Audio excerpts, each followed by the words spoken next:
Salut à tous, c'est Ducarigno. Je vais faire la deuxième partie de ma vidéo sur la manche du championnat free roll.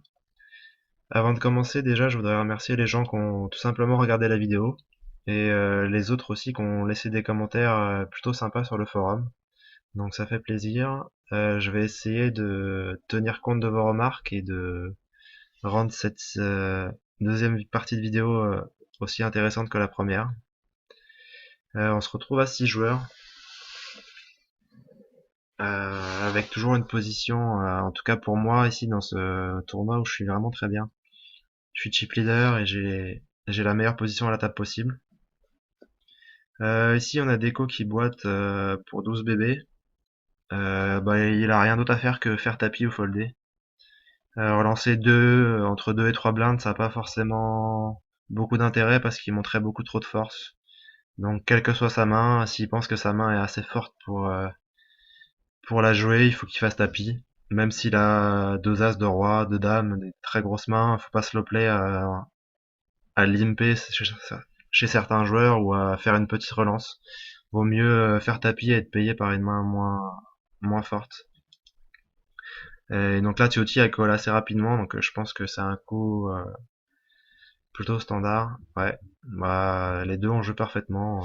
Deco a eu raison de faire tapis avec deux rois et Tiotti a pas grand chose d'autre à faire que call avec la profondeur de son stack.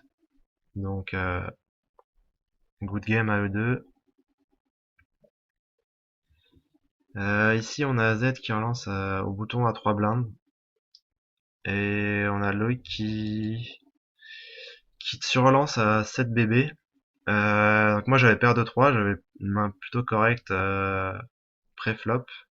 Maintenant, là, ça devient un fold très très facile.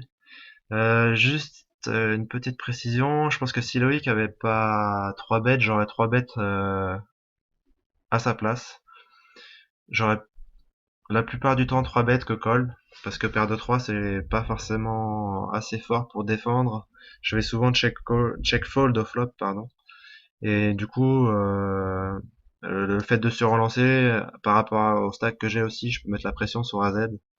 Et même s'il vient un call, je pourrais toujours mettre un C-bet pour remporter le coup. Donc j'aurais plutôt 3 bêtes.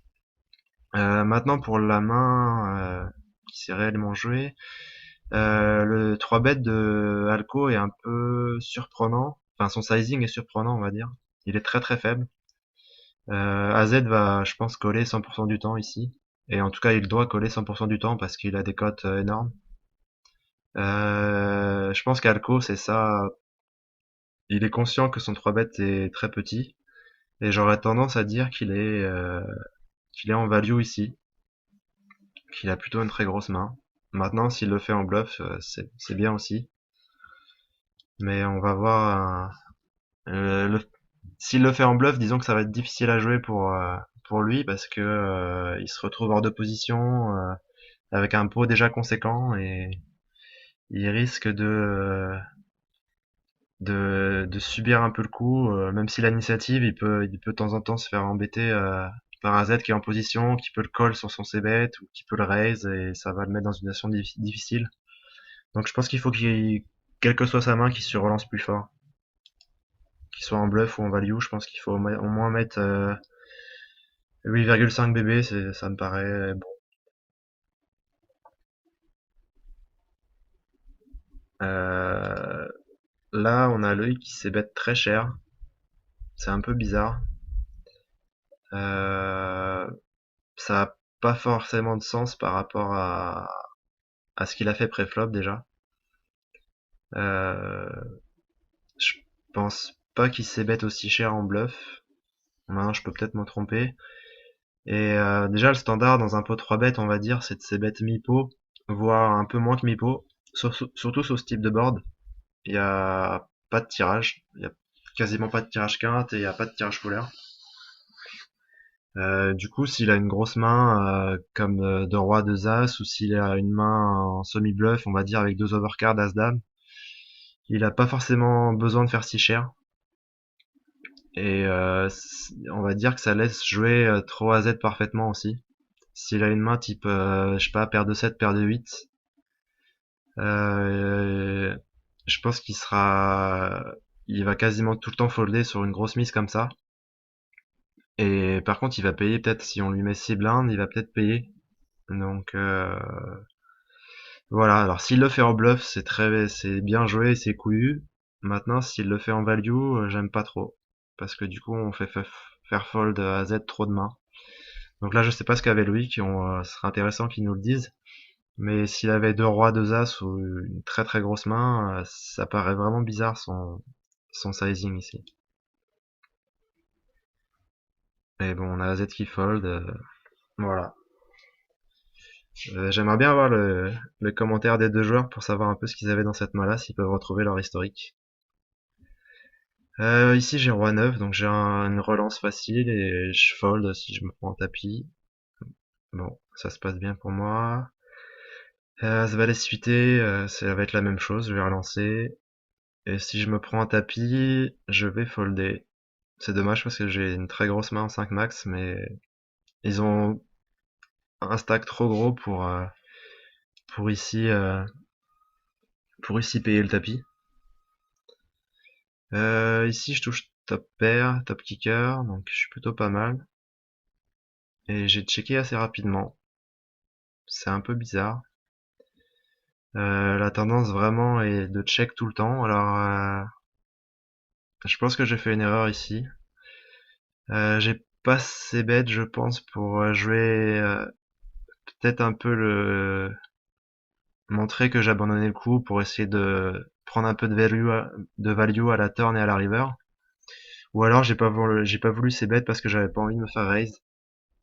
Mais ici, avec ma main, je vais souvent me faire payer par moins bien.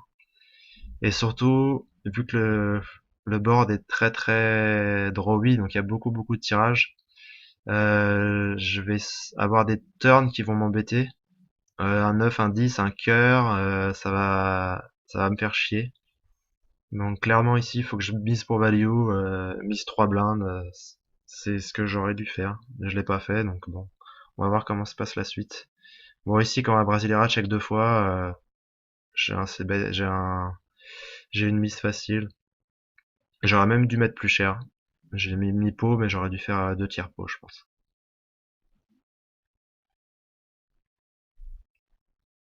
Bon ici, j'ai As-Valet, je run good. On va relancer encore. Et on fait folder tout le monde. Bon, Dame 8 suité, je suis pas David Dictaille, alors je la joue pas.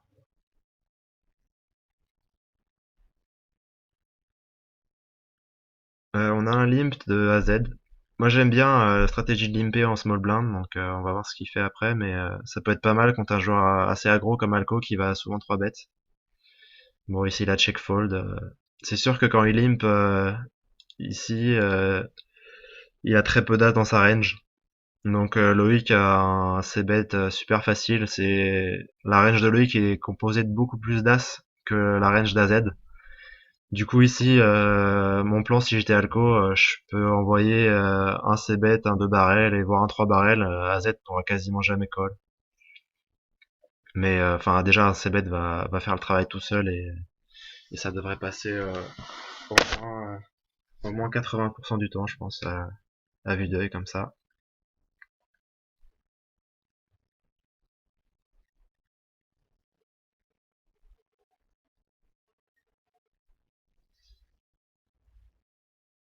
AZ qui hésite à relancer, qui fold. Ici, je suis en bataille de blindes face à Loïc. Je sais pas ce qu'il va faire.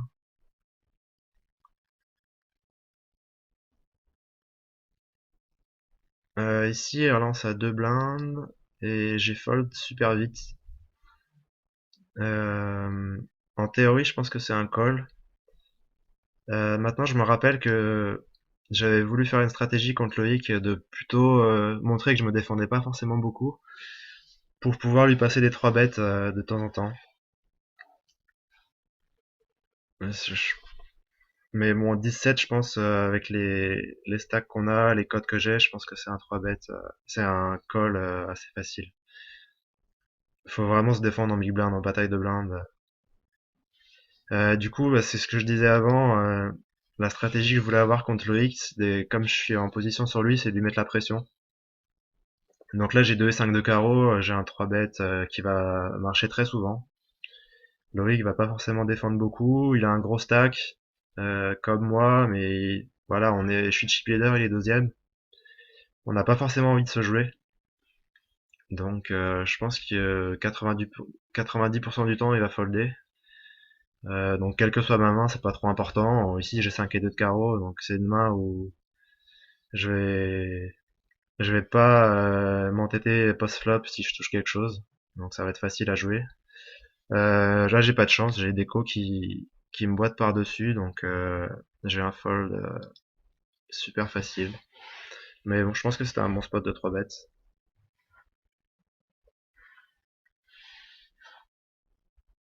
Loïc qui réfléchit quand même, donc peut-être qu'il avait une main. Ça aurait été intéressant de voir s'il avait call. Ici j'ai un roi dame, j'ai une relance UTG, et Loïc qui réfléchit.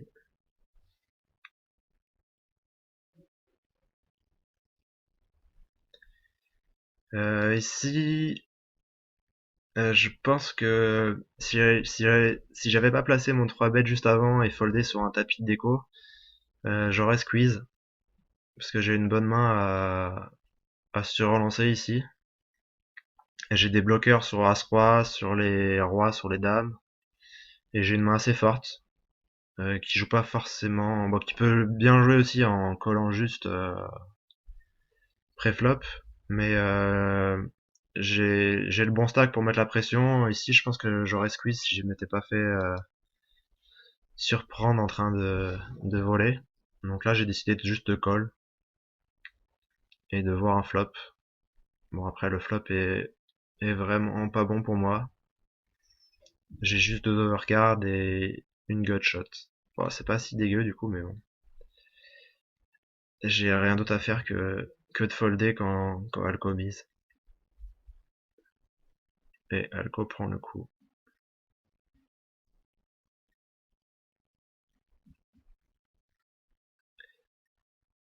Donc là, Loïc est repassé chip leader, mais bon, on a quasiment le même stack, donc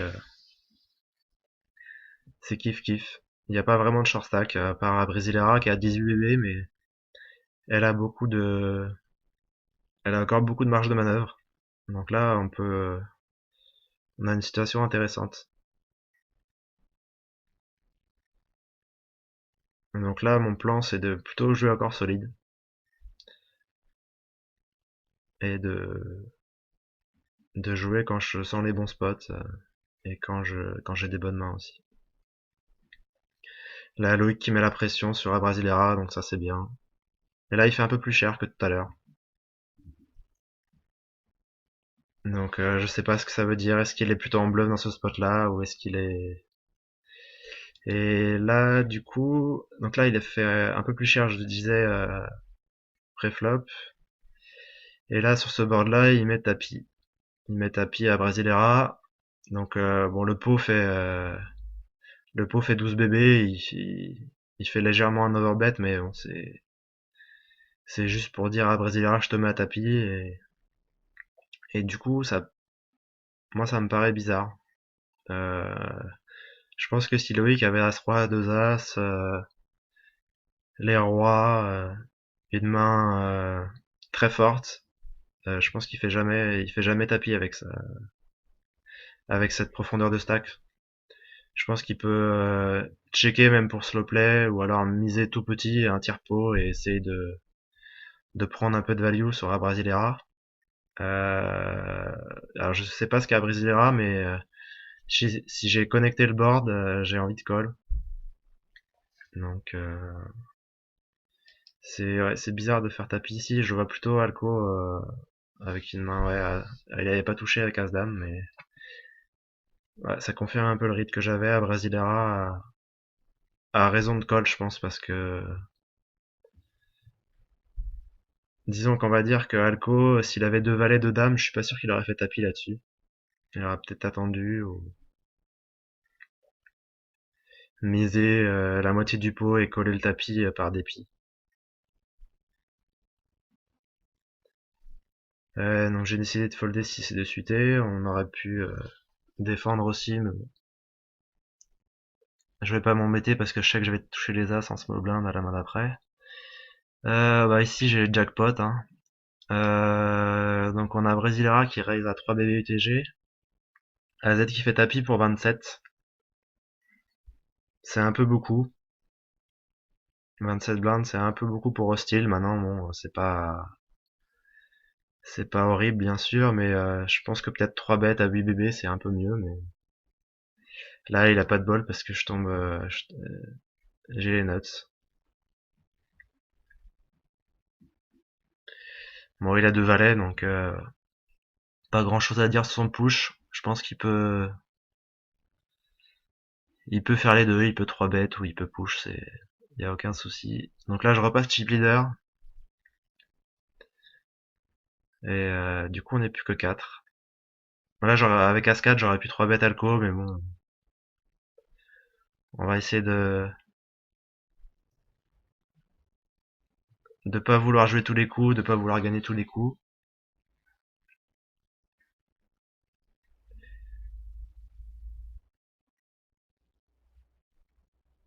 Donc là, on a eu Alco qui a relancé, Abrasilera a donc bet une blinde, et Loïc a défendu au flop. Bon, ça, le donk bet, ça paraît un peu bizarre, surtout si peu cher. Mais bon, ça a gagné sur une deuxième mise à la turn. Mais bon, à Brasilera, pour l'avoir joué en heads up, elle fait beaucoup de donk bet, et beaucoup de main donk bet, ça a été assez perturbant. Et c'est une stratégie qui embête pas mal de joueurs, et moi j'avoue que ça m'a embêté fortement. Bon ici, face à 2 limp, je check mon roi 3 de pique et j'essaye de toucher quelque chose, sinon j'ai rien à faire dans le coup. J'ai hauteur roi, donc ça va quasiment jamais gagner. J'ai pas vraiment d'intérêt à bluffer, le pot est petit.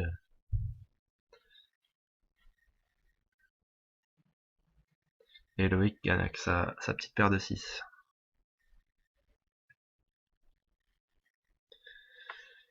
Ici j'ai un roi dame, j'ai la Brasilera qui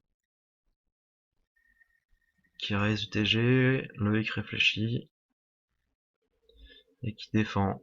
Alors là, je sais pas ce que j'ai fait, mais là, il faut vraiment que je 3 bête plutôt, je pense. Moi, disons que je vais call et je vais 3 bêtes, et je préfère 3 bêtes ici.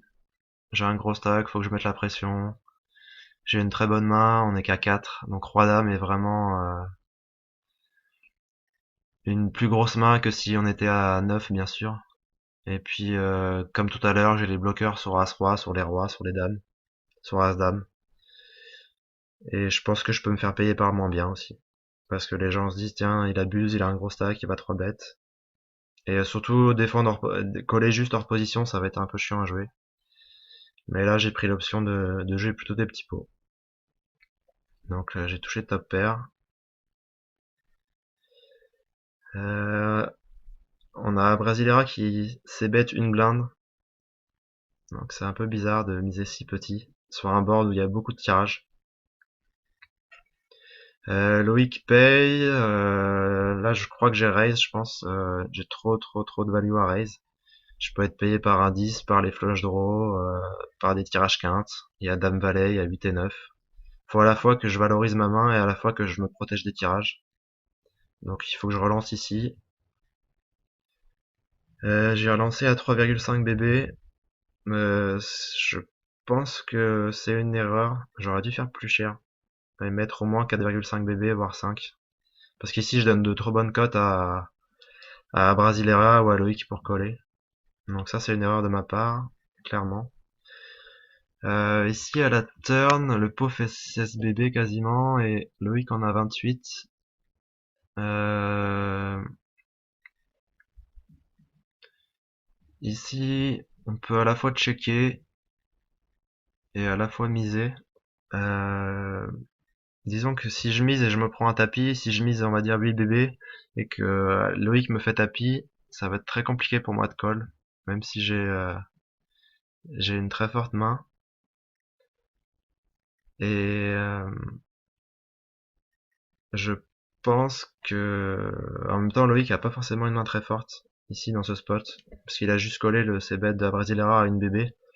Donc ici il faut que je mise pour value un 10, pour value un tirage au corps, un flush draw. Mais je crois que je l'ai joué tricky encore. Et je crois que j'ai checké pour... je pense que à la base je voulais check Résoline. Si Loïc mettait une mise entre mi-pot et deux tiers pot, mon plan c'était de Résoline. Par contre la river elle est pas terrible pour moi ici. Parce que Loïc avait des 10 dans sa range quand même. Donc là par contre je pense que j'ai quasiment pas de value river. J'ai un tout petit peu de value sur un roi qui est moins bon que moi. Et sinon il a soit des flush draws, soit il a un 10. Donc ici je pense que j'étais parti en checkant et en collant une mise selon le sizing en fait. S'il fait très gros, ça me donne envie de call parce que je pense qu'il bluffe. S'il fait un sizing qui ressemble à de la value, je vais réfléchir, mais je pense que j'ai un check call. Je suis obligé de check call avec ma main ici.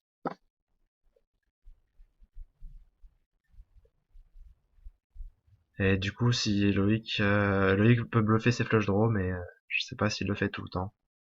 Bah ici il le fait pas par exemple, donc bon il a eu le nez limite parce que j'étais en check call ici, mais j'ai pas forcément très bien joué la main. Je pense que j'aurais dû miser la turn. Et... Par contre, river, je pense que j'ai intérêt à vraiment pas miser.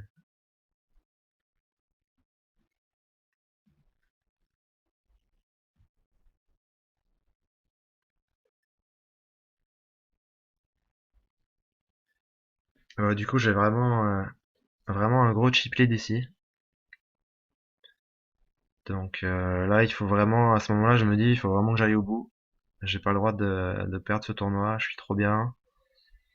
Maintenant, ça peut arriver, hein, deux trois coups de main, deux trois mains d'affilée où on perd des gros pots.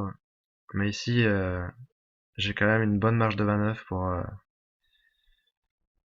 pour embêter tout le monde. Bon, ici Loïc relance, j'ai un 3 bet en value très facile avec As-Valet. S'il me fait pas de tapis par-dessus, je, je sais pas ce que j'aurais fait, mais bon, ça arrive pas non plus très très souvent. Donc ça run plutôt good. Ici j'ai Dame-Valet, donc j'ai une très bonne main au bouton. Et je me prends un donk bet d'Abrasilera. Donc j'ai décidé de call. Ici, bah, on va jamais folder déjà, tout simplement parce que on a une gutshot. Euh, on a vu à Brasileira qui donc bêtait pas mal ou qui misait pas mal une petite blinde. Donc je pense que ça représente souvent des mains assez faibles. Donc ici avec deux valets, si elle a un 9 ou un 5 par exemple, j'ai 12 overcards aussi. Donc jamais je dois folder cette main là. Maintenant je peux raiser dès le flop aussi parce que j'ai que hauteur dame. Et ça permet de construire le pot si je touche, ou alors de lui faire folder des mains faibles, ou de préparer un semi-bluff plus tard. Ici j'ai plutôt opté pour un call, euh, pour voir un peu ce qu'elle allait faire à la turn. Mais je pense que si elle continue à miser petit, là j'ai un bluff à commencer à faire. Je crois que c'est ce que j'ai fait, je me rappelle de cette main. Ici bah elle remise tout petit, 1,6 bb, donc ça représente vraiment une main faible. Généralement quand les gens misent faible, c'est voilà, ça correspond vraiment à la force de leurs mains. Donc elle est mise deux fois faible, je pense qu'elle a un 9, un 5, peut-être un flush draw, mais en tout cas ici avec hauteur dame, je pense que je peux relancer tranquillement la turn, elle va folder souvent. Et même si dans le cas où elle colle, et si j'ai une river sans trèfle, et plutôt bien pour ma main, donc je vais pouvoir peut-être bluffer la river. On va voir. Déjà c'est fait, elle colle. Bah, la river est plutôt très bonne. Les cœurs backdoor, j'y crois pas trop. Et du coup, bah, remise de big blind. Euh, Ici, ça montre vraiment beaucoup de faiblesses. Elle a misé 3 fois, donc flop, turn et river très petit. Je pense que la main, elle représente souvent un 9 ici. Et elle représente pas deux paires, une quinte qui aurait touché genre 7 et 8 dès le turn. Je pense que sa mise représente la valeur de sa main. Ici, je pense que par rapport à mon stack, j'ai un bluff ici, il faut que je la mette à tapis. J'ai pas grand chose d'autre à faire. Le pot est assez gros, j'ai un bon risk reward ici, je vais la faire folder souvent, tout simplement. Et moi, je peux représenter aussi bah, des doubles paires, une flush backdoor par exemple. J'ai en gros une meilleure range qu'elle, et pour ça, mon bluff est profitable là-dessus. Donc ouais, je décide de boiter et je pense que ça va passer souvent.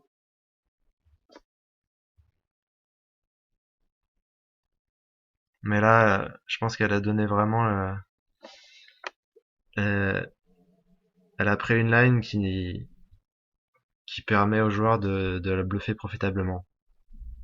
En gros, elle donne le bâton pour se faire battre et c'est ce qui s'est passé. J'ai eu de la chance de qu'elle ait pas deux paires châté à la river par exemple, mais je pense que c'était plutôt joué correctement de ma part. Bon, Deco qui boite un peu cher, mais bon, et qui reboite là, donc il est en mode gros dégène comme il est. Non, bon, c'est un peu trop, hein, on est 4 max, je pense qu'il peut relancer 2,5 BB, ce sera mieux quand même. On va pas non plus, on n'a pas forcément envie de faire doubler Deco parce qu'il joue solide. Donc vaut mieux raise que push 20 BB, je pense.